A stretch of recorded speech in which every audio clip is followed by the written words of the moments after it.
10 years ago, I didn't think of myself as being empowered, but I sure do now. And 10 years ago, if you told me that I would have a YouTube channel, I would write a weekly blog, I would design and sell journals on Amazon, I'd have told you you were crazy. That isn't something that I can do as an anxiety-ridden, introverted, shy person. That's just not me. That's not who I am. But guess what? I did. And it's all because I felt empowered enough to try and to do it. And I want to help you get to that place of empowerment as well. Hi, I'm Grace, and welcome to my channel. I want to share today with you my journey to empowerment so that you can get there as well. I've got some tips for you, and I'm also going to put my second week of gratitude on this video. So let's get to it. My journey started in 2012 after a divorce of 30 years. Yes, that's a 3 and a 0 together, 30 years. And I'm just going to make a note now. I'm not sure if I've said it in other videos, but whenever I'm talking about relationships, it won't be this 30-year one. I made a mental promise to myself that I would never badmouth my kid's dad, and I've stuck to that promise. So anytime I'm talking about a relationship, it's not about the kid's dad. Anything after that, relationship-wise, is fair game, and you're going to see why. So, alrighty, 30 years, divorced. I'd always had someone doing things for me. Anything from looking at maintenance in the house, maintenance in the car. I never had to do anything like that myself. So on my own, suddenly I am looking after. I'd have to find an apartment. I had to do all kinds of things that I'd never done before. I had to hire moving trucks and just all these little things that if you're listening to this, you think, well, those are all just little things. Why can't you do that? Well, I never had to. As an introvert, anything like that would make me run the other way. So as an introvert, we generally don't talk on the telephone. So calling the moving truck, finding the apartment, these are all huge things to me. But that's when it starts to happen. You start to build up that self-esteem that, oh, I did that. Maybe I can do something else. The self-esteem leads to self-confidence, and lo and behold, before you know it, you try enough things, new things, and you accomplish them. And even if you don't, if you keep trying and trying to make it work, these accomplishments all turn into empowerment, a feeling of empowerment. I can still remember my first few things that I did on my own. It's like, wow, I start to put your shoulders back. You start to walk a little taller. All 5 foot of me was feeling like I was 10 feet tall. It's an absolute amazing feeling. Now, my first relationship after my 30-year divorce did not go well. Started out fine. I was with someone for about 3 years. I was living on my own, and he asked me to move in with him. So I did, and things were good for a while. I have to say they were good for a while, and then things started to change. Things were good until they weren't good. He suddenly had this temper that would flare up every once in a while. And when that temper started to come at me, then I knew it was time for a change. I knew that that wasn't what I wanted in my life. I was in my 50s. There was no way I was going to put up with that until the end of my days. So I realized I had to start thinking of an exit plan. The temper had got to that point where, okay, I'm going to do this, kind of make my way out of the house, but I had to come up with a plan. So then, of course, you got to have a job. I had to find an apartment, so I had to have some kind of income. I'd always been good with money, so I had been living on savings, which was fine. Money-wise was fine, but it's going to be easier for an apartment, finding an apartment with a job. So once again, you're finding your way around making a resume, doing a job interview. My self-esteem had declined over the years, so that I thought, okay, I can do this. I have to put my mind to it. I got to rise back up to that feeling of empowerment again. And so I did. You do what you have to do. I found the job, and that's where I met Bestie J. And best thing that happened to me for a long time was this job. Got me out of the house, and eventually I was able to, we both agreed I needed to go. So again, and I can't stress enough that if that temper starts showing up, don't think that it won't come at you. 99% of the time it's going to. And when things started flying around the house, past me, and once I said to him, I hope that wasn't aimed at me. I just certainly called the cops if it had been. He muttered off onto his own, and you know what, it's time to go. So I did. So back on my own, I'm doing all these little things, or seemingly little things, to build back that self-esteem and the self-confidence that reaches the level of empowerment that I once had, that I wanted and needed back again.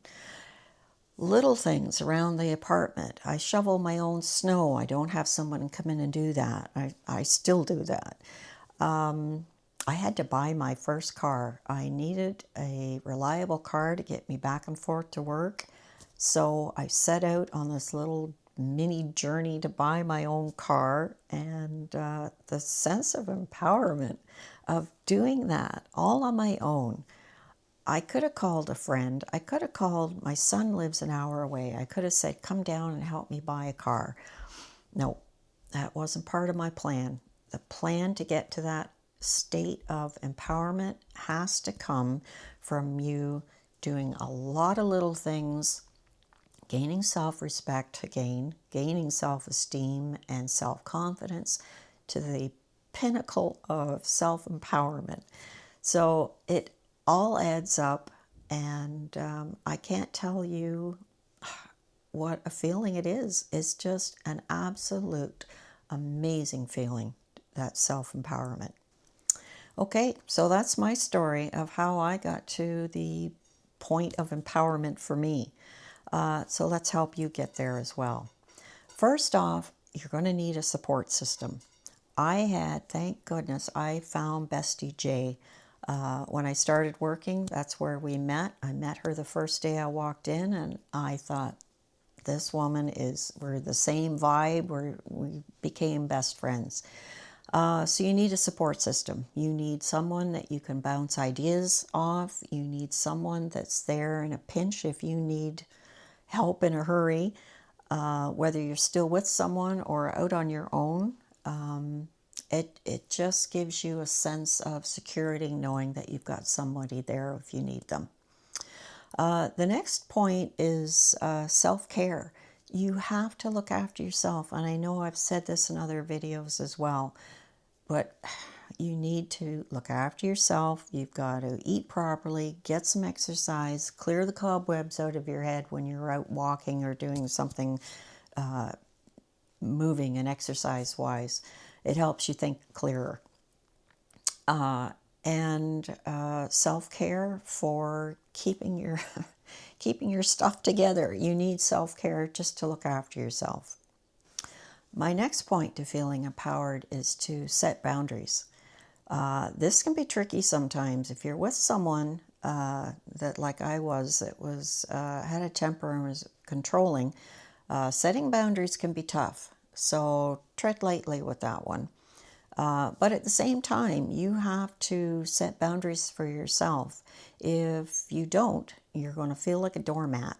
And this feeling of self-confidence and self-esteem is not going to happen.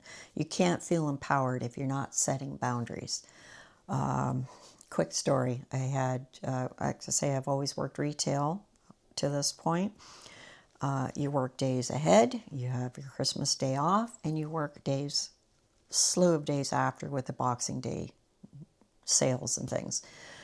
Person I was with was not happy that I was not going to go with him to his Christmas Day 2-hour drive somewhere, 2 hours back. I needed that time to recharge because I was working the next day. So he was not happy about it, but I set that boundary. It was a big one at that time, and I wasn't sure how it was going to work. But I think I finally got it through his head that I needed time to myself to recharge in order to carry on. As otherwise, I was just like a broken box with tape wrapped around it. I was not going to last. I was going to fall apart mentally. So it's important to set those boundaries for your own mental stability. You have to set those boundaries. Okay, and my last point to empowerment is to take action. Do things you've never done before, no matter how small. I can remember how exciting it was to put gas in my car for the first time, put windshield washer fluid in my car for the first time. All these little things build up those stepping stones to empowerment, self-esteem, and you're just self-respect. They all leads to that state of empowerment that you're after. Let me know in the comments what you've done over the years, maybe if you're my age, that have led you to that feeling of empowerment, or maybe something that you're missing. Let me know in the comments what you're after, and I can maybe help you get there. And my last little part to this video is I did want to talk about my week 2 gratitude. So let's do that quickly here too. This week is people related. Last week was snow related. This week is people related. I am so thankful for my family.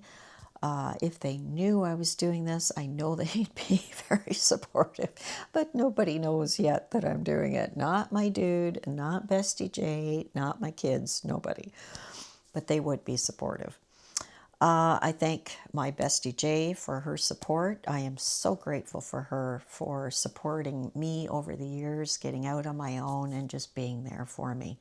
My dude is my rock. I never thought I'd find another person after this one I was talking about today. So I'm very thankful for my dude. And of course, my family. I can't tell you how exciting it is to speak to my daughter and my granddaughter. We have our little video chats every once in a while. We're 5 hours apart, so I am so grateful for those video chats. I have become a grandma over the years that I never thought I would, and I am so grateful for that. Grandma, as I've become known as. I talked to them on the weekend, and she was calling a little one, she's not quite 2, was calling me Grandma. So that's what we'll go with. That works for me. So I think that's it for this week. Thank you for listening to my journey to empowerment. I hope that you start your own journey if you haven't already. And you have to believe in yourself. You can do it. And if you need help, reach out. That's what I'm here for. Thank you again, and we'll catch you in the next video. Bye-bye.